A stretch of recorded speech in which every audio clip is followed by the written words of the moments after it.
All right, so thank you for attending in such a large number. Today we'd like to talk a few things about APT attacks, but first of all we'd like to present ourselves. My name is Leo, I work at Secures, I'm working Secures for about 2 years. I'm an infosec team lead, and my colleague. Hello, my name is Adrian. I'm a team lead for a SOC team. In my previous jobs, I work in the vulnerability management program and also in the penetration testing, forensic investigation, host and mobile, and also I was involved in a project where I was in charge of researching AV solutions. Correct. So going forward, what is an APT? I believe we all heard about an APT. It's an advanced persistent threat. But specifically, it's a cyber attack that will fly under the radar, and your antivirus or intrusion detection system will not let you about it. Why I'm saying this? Well, because attackers prefer to use custom attack tools or even zero-day vulnerabilities to get into your network and move laterally and compromise your entire organization.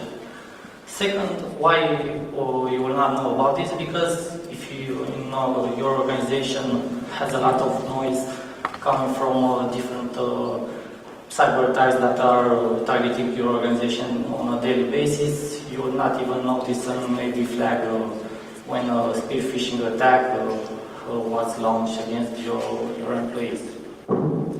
So unless organizations begin designing their security architecture and implementing different antivirus, different endpoint detection and response tools, and begin making awareness inside their organizations against this type of attacks, they will face no chance against an advanced persistent threat.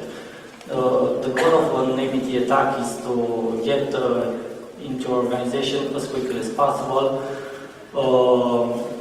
but their main goal is not to leave your organization, is to maintain persistent access, move laterally, and steal your most valuable data. Like you can see here in the picture, an APT attack is not like a huge dino that you can spot from miles away. An APT attack is like a stealthy ninja that will sneak when you are not paying attention. So let's see what are the key elements of an APT attack. Well, first, it's a targeted cyber attack in which an intruder gains access into your network. Why I'm saying it's a targeted cyber attack? Because attackers want to have a target. They want to reach into your network and search for valuable data like employee records, proprietary data, confidential data, and so on. Second, it's an attack that remains undetected for an extended period of time. They don't want to get in and out as quickly as possible. They want to remain hidden, move inside the environment and achieve their final goals. Also, like we said in the beginning, in the presentation, it has been associated with nation-state players, but in the last few years, the tools and techniques used by APT attackers have been adopted by various cybercriminal groups. Why is that? Well, because like you saw in the news, various advanced tools used by attackers have been posted online, and everyone can use them, or even customize the source code available and use them on their own interest. Regarding the most famous APT attacks, I believe everyone heard about Stuxnet. It was an APT attack which targeted SCADA systems and is believed to have been responsible for causing substantial damage to Iran's nuclear program in 2010. Let's talk about what is the APT attack mechanism. Okay, So in order for attacker to get into the network, he will need to get and have some stages. And for that, we have the kill chain. We have 7 steps: reconnaissance, weaponization, delivery, exploitation, installation, command and control, and the final step, achieving the goal. Usually from the defender side, you will not have visibility to the first stages, reconnaissance and weaponization. So for this talk, we'll focusing on what a defender can see based on the sensor that it have in his network. So we'll focus on delivery, exploitation, installation, command and control, and objectives. Usually the first 2 are taking a lot of time from the attacker perspective. So a nation state or an APT has people that their full-time job is to search online for information related to the targeted network. You can have people that 8 hours a day they are searching on LinkedIn for employees information, especially targeting the IT personnel, looking for products that people have on their resume, and if they have also the version. So it's always best to not get and publish too much information on your LinkedIn profiles.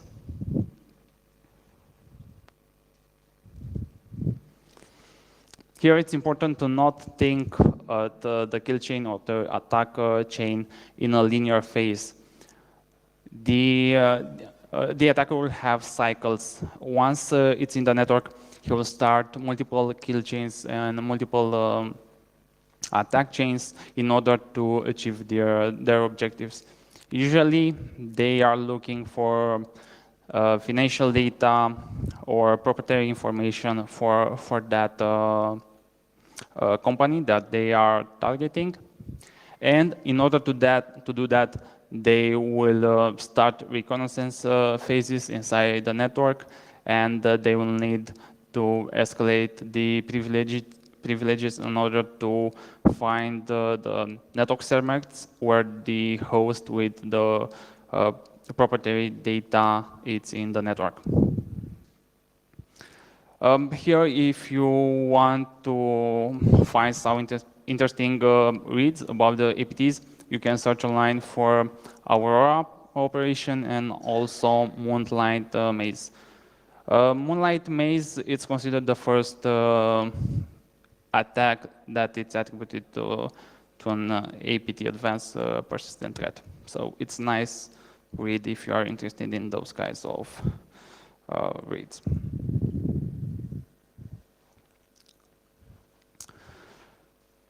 Next, delivery. So the easiest way for an attacker to get into your network is via email, sending a spear phishing attack with some links. But this is not the #1 vector of compromise. Can you think what that can be? What? Yeah, that's also an attack. The clue is in the picture, so the proper credentials. Proper credentials are the #1 vector of compromise. The attacker will acquire credentials from the black market, from previous breaches, or from for credential harvester campaigns. And also another method is to compromise sites where employees have accounts. So during the reconnaissance phase, APTs are searching for employees, and also they are looking where those employees have other accounts, and they are targeting those non-corporate sites because the security is not so strong as a corporate network.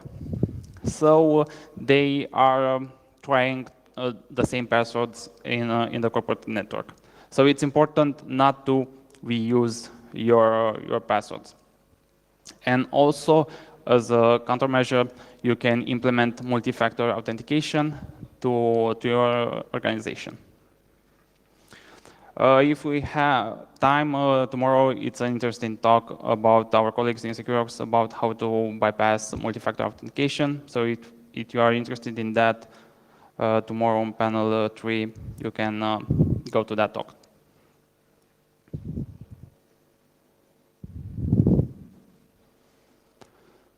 Exploitation, attempts, and installation. Here we have the second phase, the spear phishing attack, where the employees are targeted with the special crafted emails. Those are not your typical Niger prints kind of spear phishing. They are very well crafted. Like I said, in consideration that APTs are spending months in the reconnaissance phase, and they are knowing their target, they are knowing their adversaries, and they are know what they, how the emails look, the person they are communicating with, and they are special targeting those people with those kind of information. Unusually attack, it's the user is getting an email with a link. He's clicking that link, and the destination server, the web server, it's performing some redirects. First, it's looking for profile user, what the browser agent is, and then it's exploiting, for example, Adobe vulnerability, and then Visual Basic script that it's allowing in remote code execution. So that that would be a vector of compromise.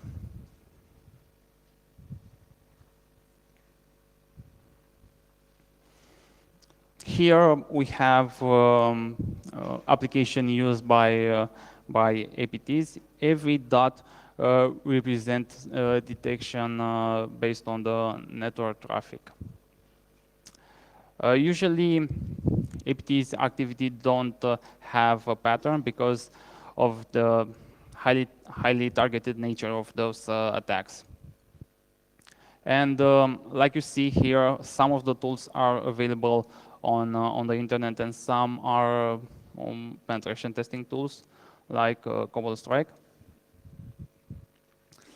And you may wonder why the APTs are using freely available, almost freely available software on the internet. And for that, I have two reasons. Why is the first reason is the economic side.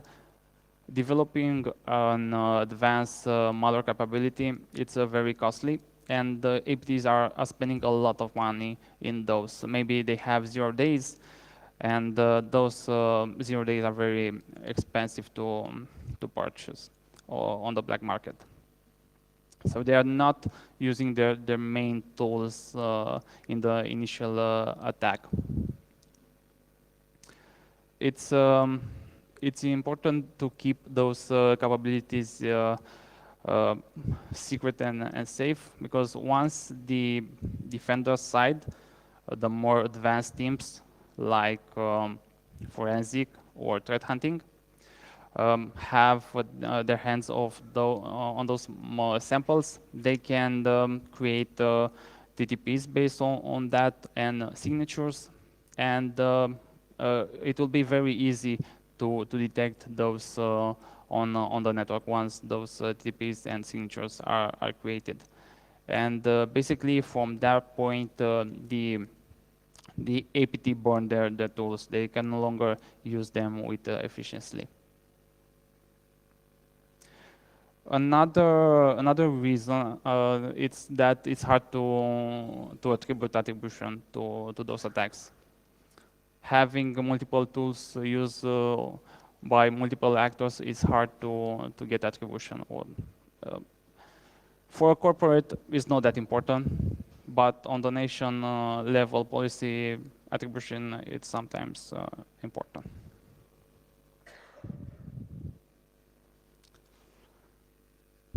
Here I have two samples, or two screenshots of Quasar RAT and NetWire.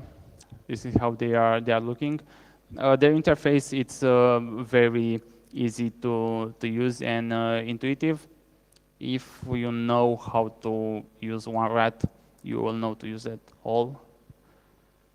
It's not difficult. And I have a demo.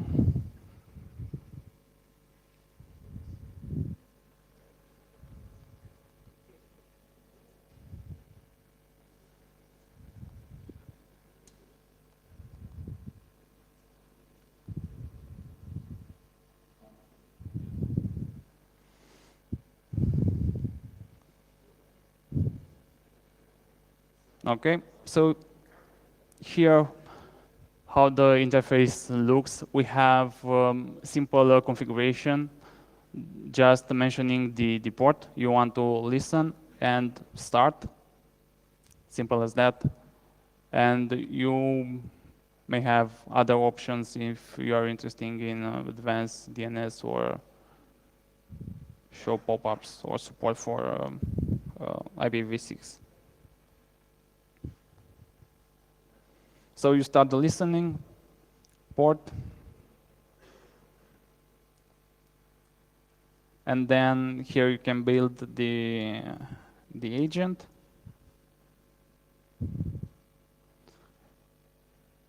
You have a tag, a client tag, and also you can specify a mutex.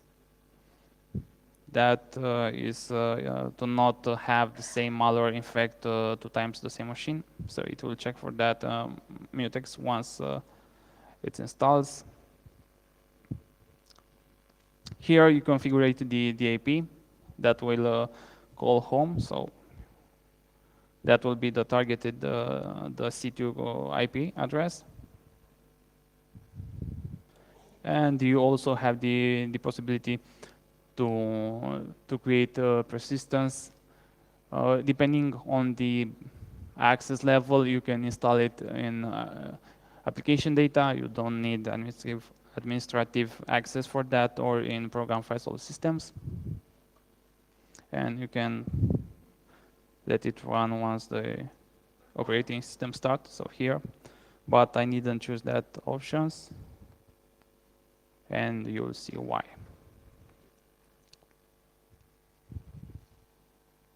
So you hit build, and you have your payload ready to deploy.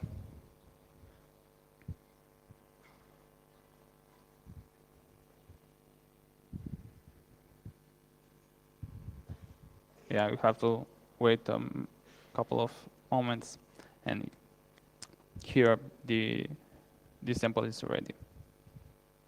So this RAT, it's freely available on the internet.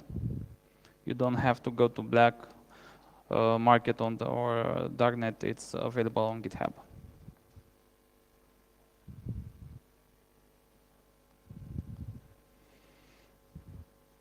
Okay, and here is how the console looks once the user clicks the link or executes that payload. You'll get a notification. You'll see the user agent and your tag. And let's pause for a second to see the menu. So you have the connectivity options. There you can connect or disconnect the malware systems. You can collect additional information from the host to see what host you infected, surveillance, remote desktop connections. Also, you have to remote code execution on that machine. Here are the information you can collect from the host.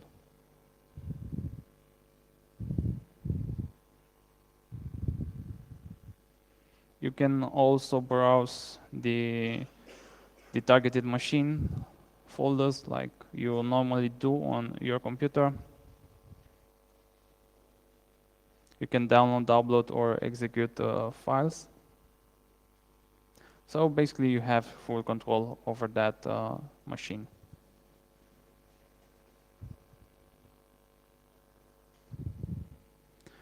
You can look here, you can see the processes that are running on the targeted host. You can kill some processes if you want. If you don't want your antivirus to run, you can simply kill it.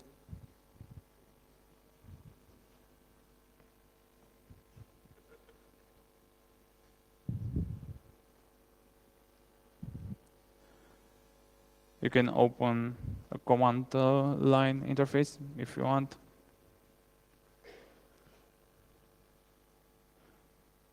Shut down the system when even remote desktop connection, so you can see what the user is doing on his machine. So he's looking for DefCamp conference.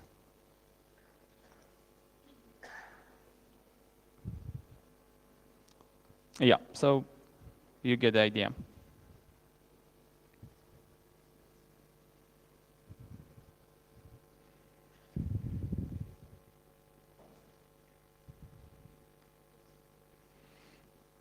Okay.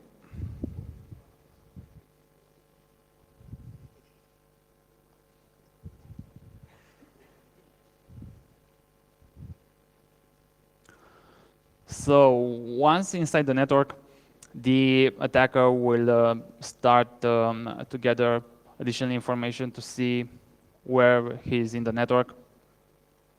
And in order to go further with his goals of exfiltrating data. And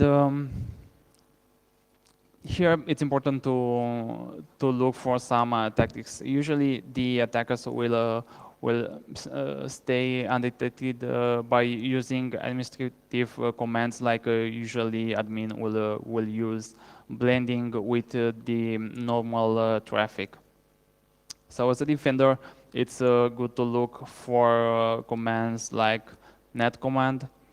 You can see when we have a breach, the most command that is run it's net use, net view, net group, and it's important if you have SOC role or threat hunting to look for those kind of commands, dir, schedules, to create persistence or who am I. Usually those events should trigger a red flag for you and start properly investigating them.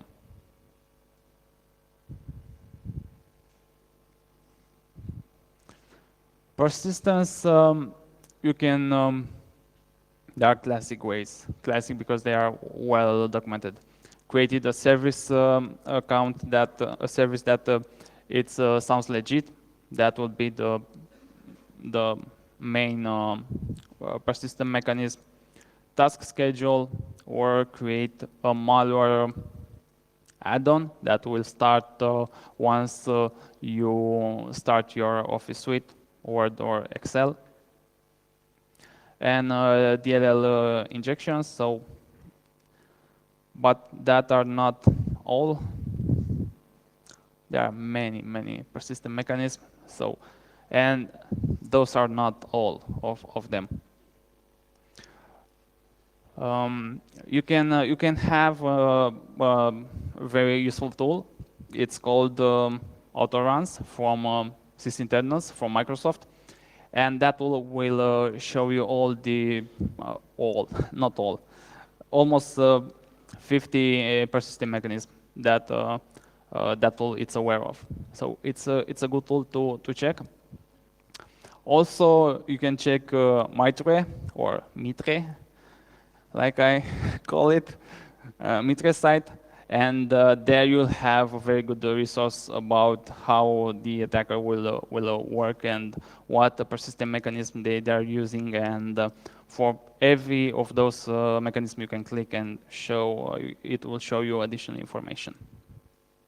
So yeah, please go and check those sites. For my demo, you saw that I didn't choose the persistent that the the malware had to the usually start menu shortcut. And I use the persistent using the Windows Universal platform. Those applications are applications that are available in all Windows environments. So you can use them in PCs, in tablets, or Xbox if they are available. And here I open remote shell and simply paste the registry key, and that registry key will allow me to achieve persistence. Persistence in people app. So I choose people app to get the persistence. So here is the registry key if you are interested in. And yeah, once you have that registry key added, it will start. That is how the people app looks in Windows 10. Credits go to Odvar Mo. He is the one that discovered this persistent mechanism. It's a new method. You can check his site. You have it there. He will tell you there how he discovered that and the mechanism he used. Also, with this persistent mechanism, you can also achieve persistence using Cortana. So that is very fun. And yeah, that's, I'll let Leo continue.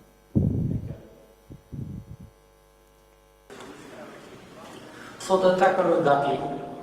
He has access, he established persistence. Now what is the next step? His next target would be to enable laterally inside the environment to compromise additional targets and to get closer to high-value targets in the environment. For this, he uses different tools and techniques like Mimikatz. I believe you heard about it. It's a password dumper tool that can easily get from the memory of the infected host the domain credentials. And this is useful for an attacker because he can then use other tools to log into other hosts inside the environment and spread laterally. Next, another one would be net.exe.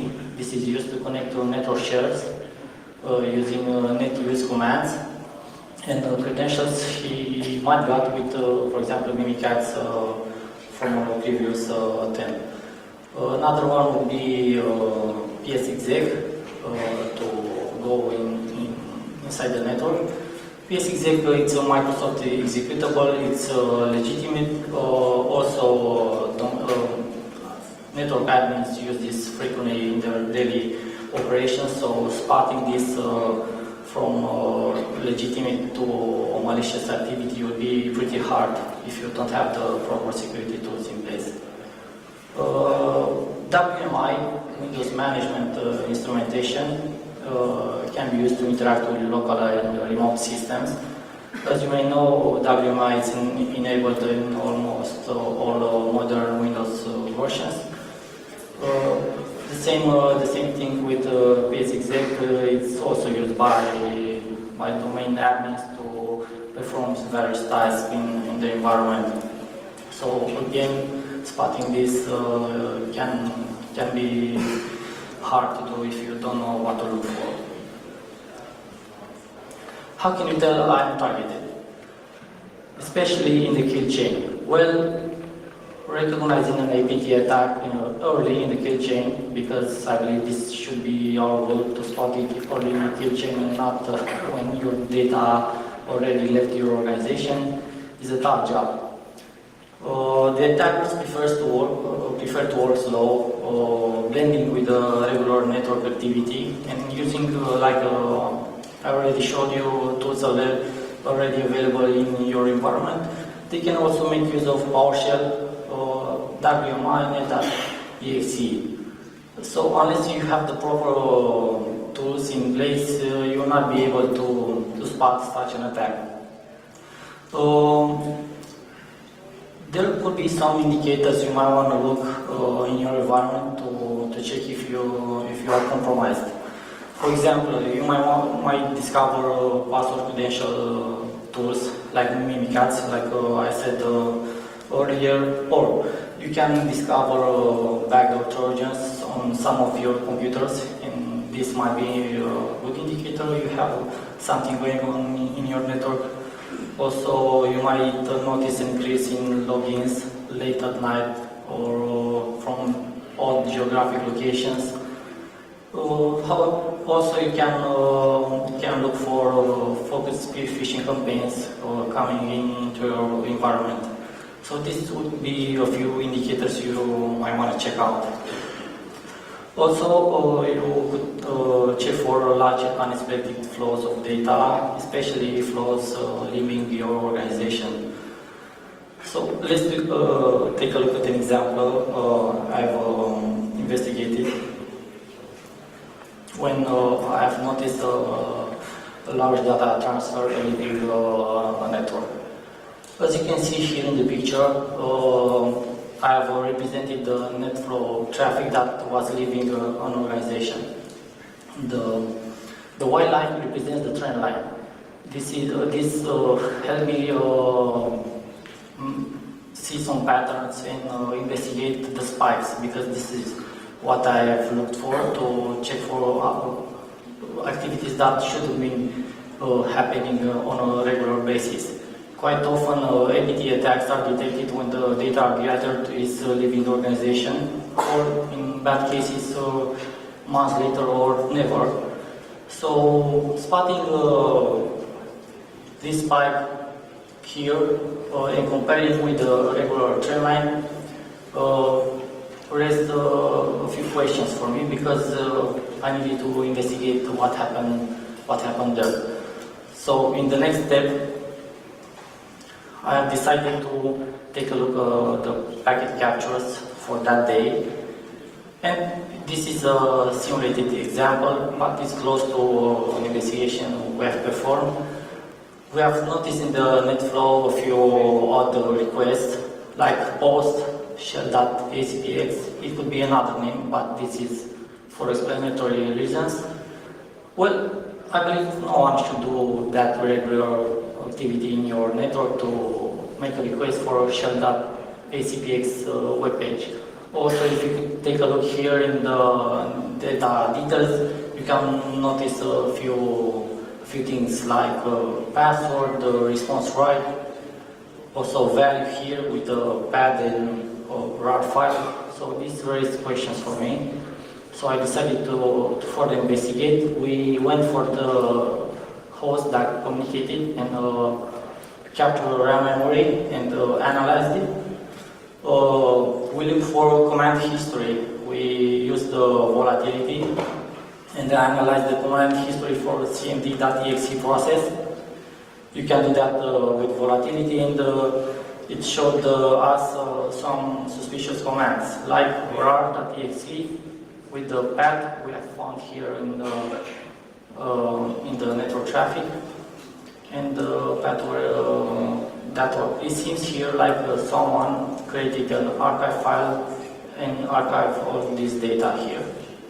Attackers, especially APT attackers, frequently create password encrypted RAR files and exfiltrate them to their command and control server or something similar. Alright, so how can you tell if you are ready to detect an APT attack? I've shown here in 3 phases what would mean for us to assess your capabilities of detecting an APT attack. First, in the first phase, you should assess your current state. This would mean to identify your assets. And when I'm talking about assets, I'm referring to employee records, like I said earlier, product information, confidential information, and so on. Second would be to know your vulnerabilities, because if you don't have knowledge about such vulnerabilities in your environment, you would not know what to do next.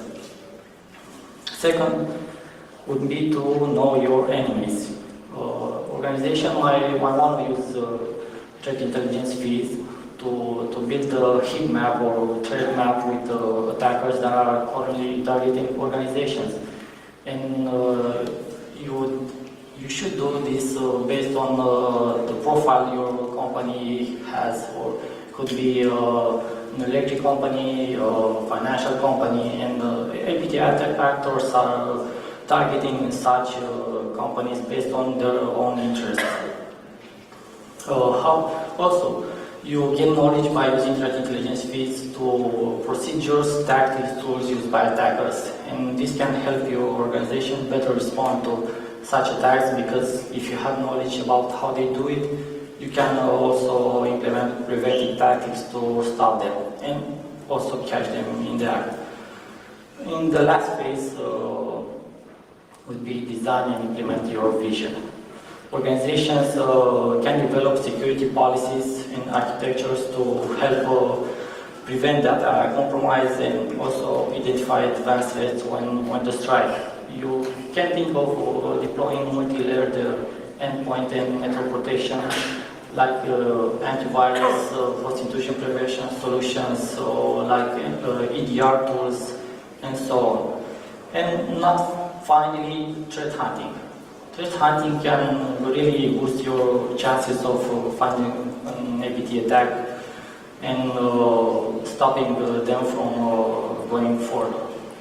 In the last slide we have here, we want to present you what is threat hunting and how it can help you find and isolate advanced threats.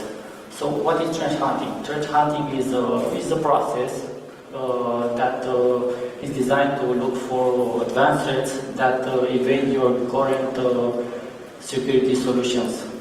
So if something managed to get into your organization and your AV didn't caught it, your IDS didn't caught it, you might have a chance with threat hunting to catch these things. I said it can be done in three stages. The first step would be start the hunt. In this step, you would define the artifact or the activity you would like to search in your environment. For example, you might want to look for scheduled tasks that were in place in a certain day, or phishing campaigns, or encoded PowerShell commands, net.exe use, remote access via RDP, or large unexpected data flows. In the second step, refine the hunt based on the findings we encounter in the first step, with further apply filters, because you'll find a lot of false positive events, and you would need to look at that data and evaluate the data you have found. And also in this step, you would escalate your findings to different teams in your organization to look with them if the findings you had are legitimate or they shouldn't be there. And in the last step, you would approach the response phase, in which if you find something suspicious that shouldn't be there, you would apply containment measures and begin remediating systems. So threat hunting is not an exact science, and it depends on the experience of your security team. Most of the time they will get a lot of false positive events, but you should not, this is not something to ignore, because this will allow your team to better know the environment, and when something bad will happen, they will know what to do, and they will know what that looks like. So to conclude, sophisticated attacks like APTs will increase in their occurrence. So unless organizations start preparing for it and implementing proper security measures in place, there is no chance against such attacks. So that would have been our presentation. We hope you enjoyed it, and if you have any questions, feel free to ask us.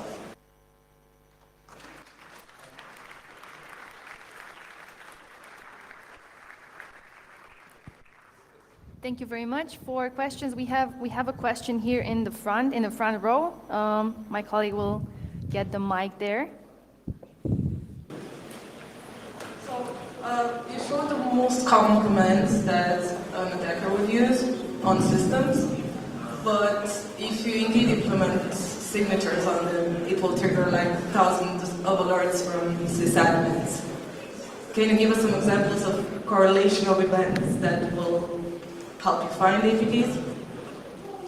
Yeah, so that is a hard question to how you identify what is legit and what is not legit. So you have to correlate login times, and that will be the best indicator that I have right now in mind. So if the login time, it's not the usual pattern of the user, it's logging in odd times in the weekend, or the IP, it's an IP that is not known to the organization, that is coming through the VPN, then that should be red flags. Yeah, and also the whole idea behind threat hunting is to know your environment, so this is why you should do it, because you know the events that should happen and should not. Yeah. Do we have a second question in the room? Yes, someone.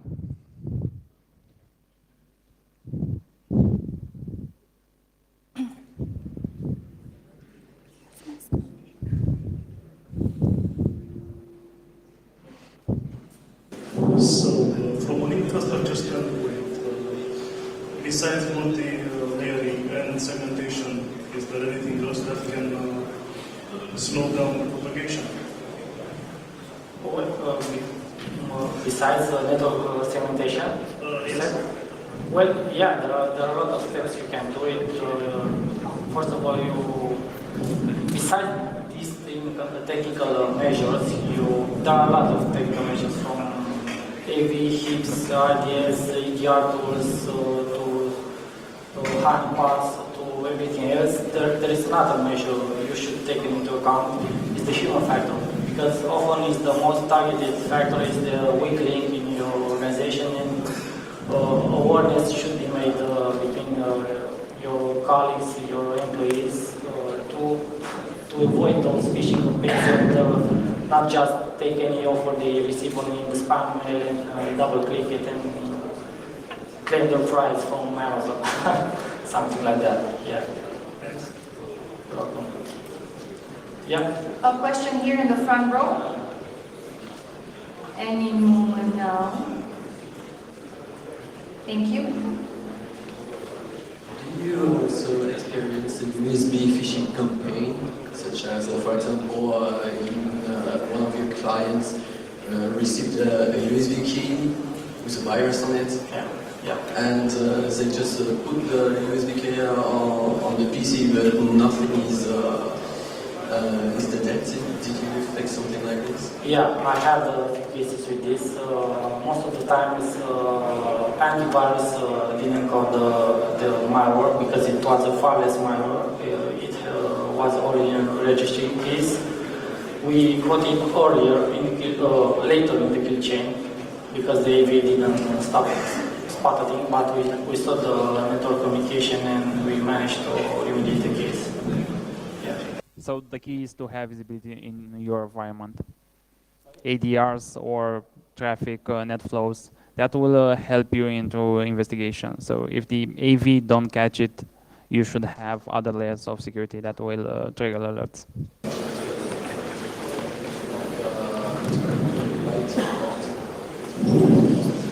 Sorry,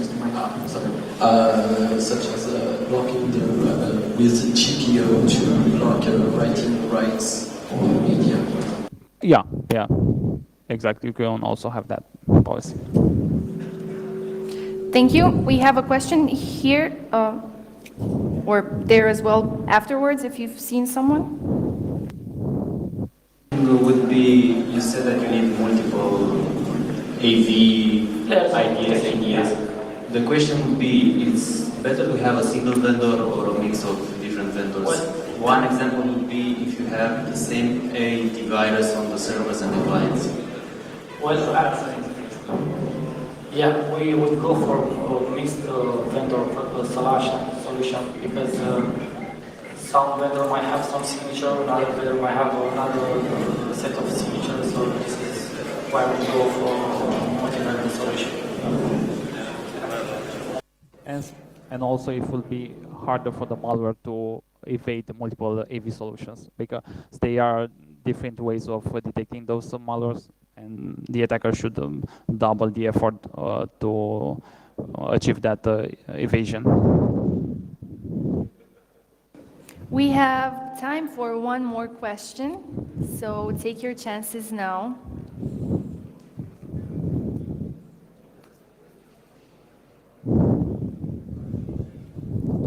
Okay, thank you.